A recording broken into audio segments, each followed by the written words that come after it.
Hi, I'm Jackson Spencer. Have you ever read Burning Chrome by William Gibson? This is a masterpiece. It's a short story, and I want to share with you the first couple of pages because they set the scene like nothing else that I've ever seen. All right? This is Burning Chrome. It was hot the night we burned Chrome.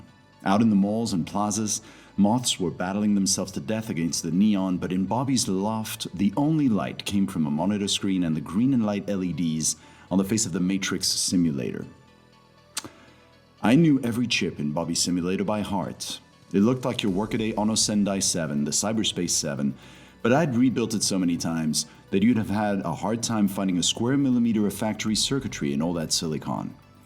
We waited side by side in front of the simulator console, watching the time display on the screen's lower left corner.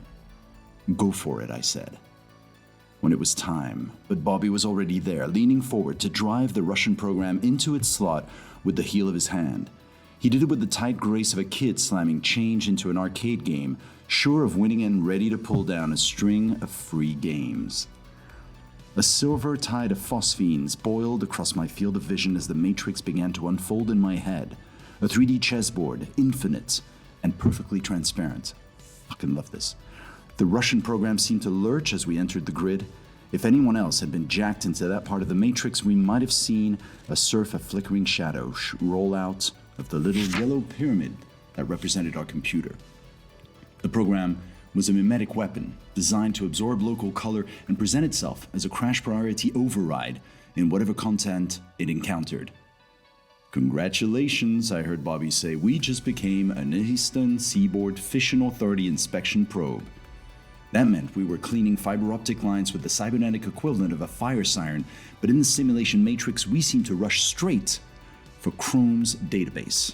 I couldn't see it yet, but I already knew those walls were waiting, walls of shadow, walls of ice.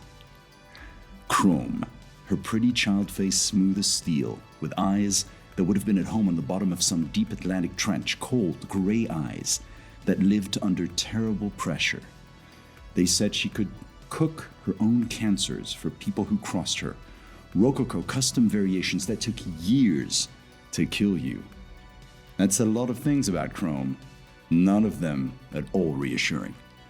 I don't know about you, but this is a killer intro that says so many things on so many levels, and it just keeps going. So I really recommend this short story. Burning Chrome by William Gibson.